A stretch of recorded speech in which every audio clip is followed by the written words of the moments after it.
Assalamualaikum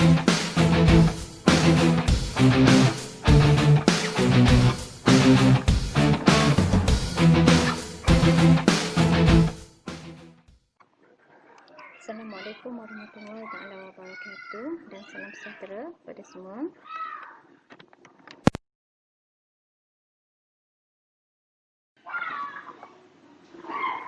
Okey, terlebih dahulu saya memperkenalkan diri saya.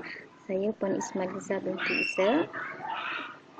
Saya akan mengajar kamu subjek Fizik AM2 bagi topik pensearahan dan juga topik bunyi. So hari ini kita pergi dulu kepada topik pensearahan. Okey, boleh kita mulakan ya.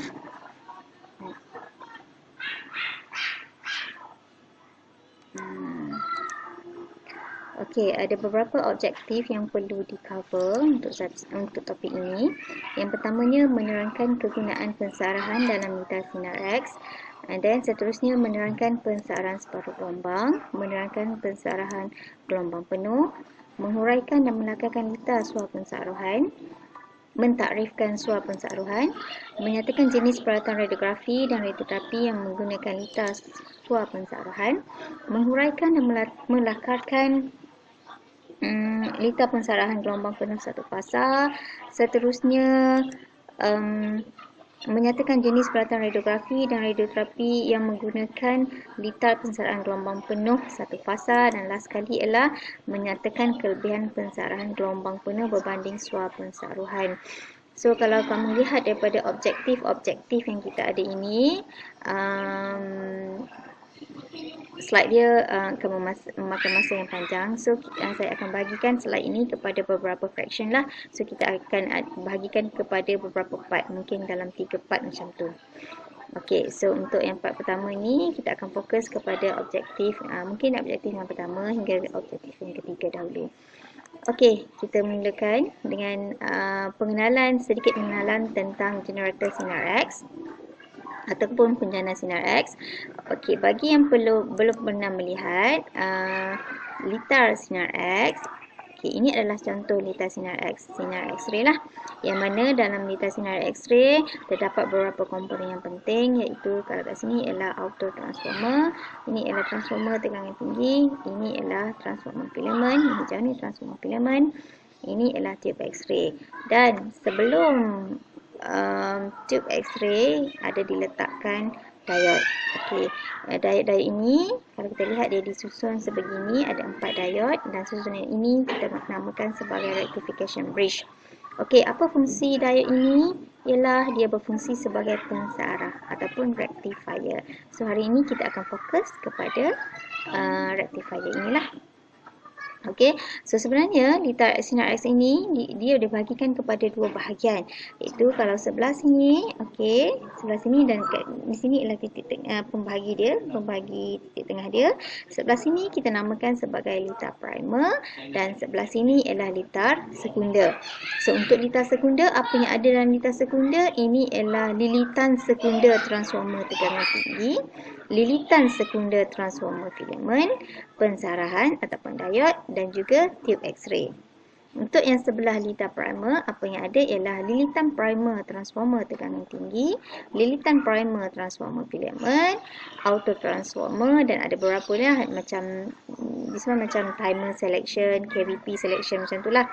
Okey, don't worry, kamu akan belajar dengan lebih lanjut lagi tentang penjana sinar X, apa fungsi-fungsi, bagaimana arus bermuatan mengalir ke dalam ni dengan lebih lanjut lagi dalam semester 3, iaitu dalam topik instrumentasi pengimejan. Okey, so next. Okey, ini pula ialah benda yang samalah. Ini adalah gambar rajah blok litar sinar X yang mana dia lukiskan dalam bentuk blok. Okay, kita boleh lihat kedudukan rectification atau rectifier, ia berada di antara HTT, high tension transformer tegangan tinggi, berada di antara transformer tegangan tinggi dan tube X-ray. Bermaksud sebelum arus melalui tube X-ray, dia perlu direktifikasikan terlebih dahulu. Okey, mengapa perlunya pensearahan dalam penjana sinar X? Okey, sebenarnya litar sinar X ini, arus yang masuk dalam litar sinar X ini ialah arus unak-alik. Kenapa arus unak-alik digunakan? Kerana arus unak-alik ni dia senang untuk ditingkatkan dan juga untuk diturunkan ke paras voltan yang diperlukan oleh sesuatu sinar X. Okey, sebagai contoh, kalau sinar X itu memerlukan voltan yang tinggi, okey, transformer tegangan tinggi akan berfungsi untuk meningkatkan voltan yang rendah kepada voltan yang tinggi.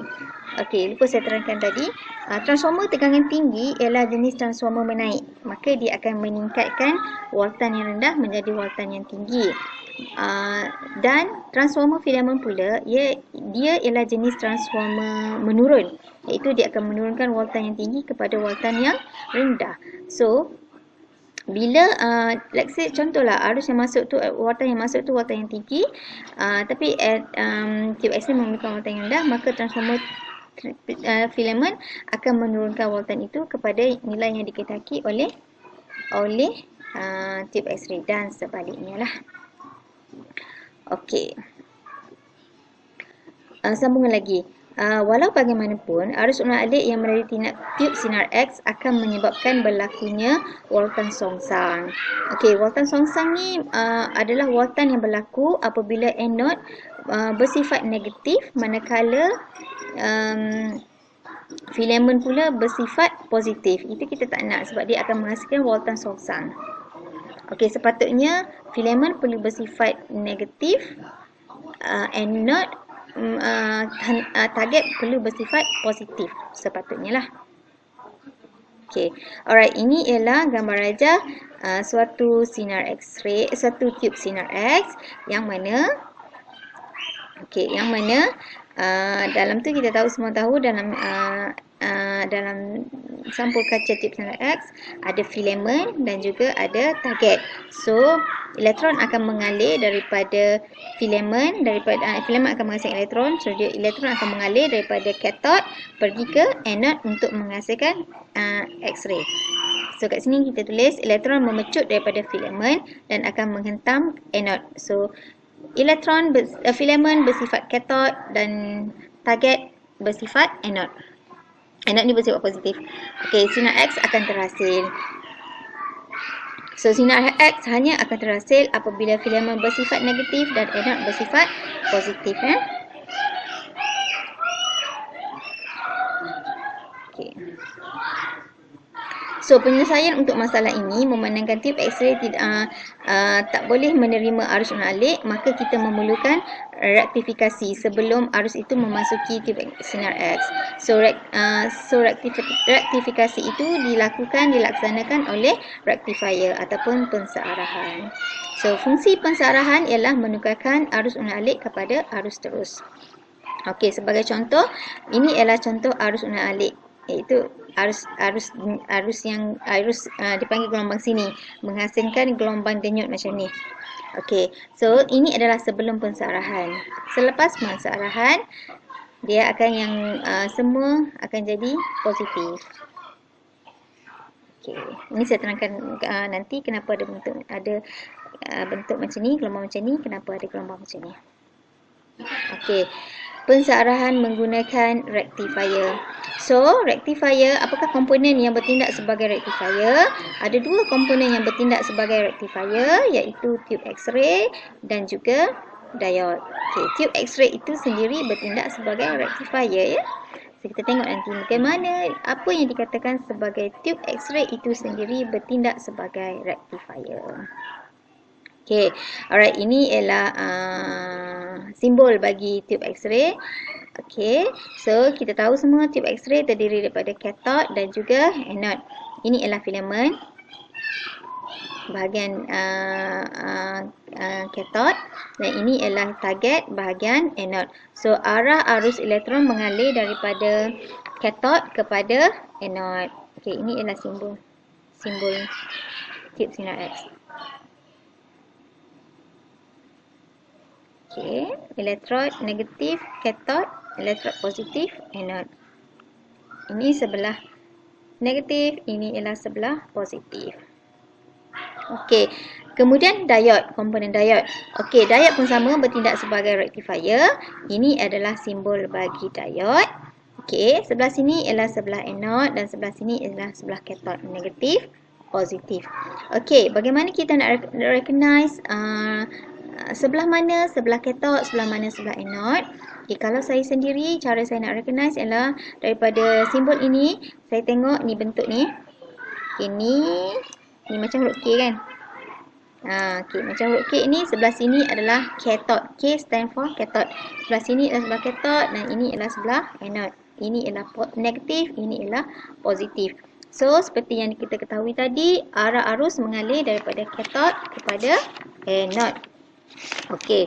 So, perlu diingatkan juga, mungkin kamu ada terbaca nanti, ada yang mengatakan bahawa arus mengalir daripada anode kepada cathode.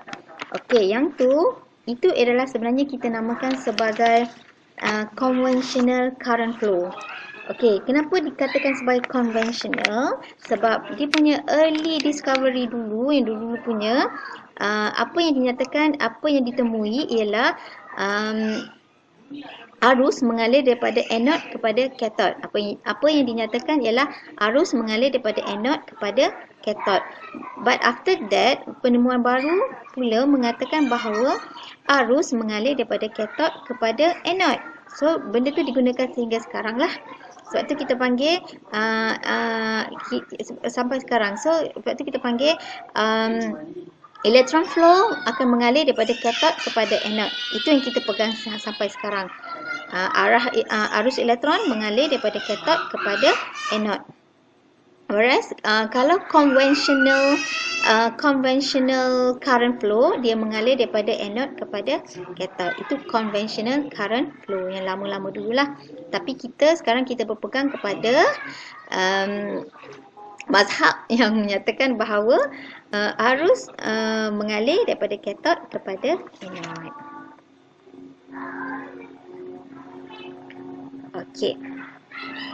So, terdapat dua jenis pensearahan, iaitu pensearahan gelombang penuh dan pensearahan separuh gelombang dan juga pensearahan gelombang penuh. So, kita akan pergi kepada separuh gelombang dulu.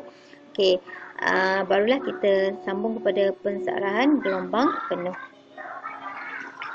Okey. Mungkin kita akan berhenti di sini dulu. Nanti untuk part yang seterusnya kita sambung balik kepada apa itu pensearahan separuh gelombang dan juga apa itu pensearahan gelombang penuh. Half wave rectification and full wave rectification. Okey. Okey, sehingga bertemu lagi. Terima kasih.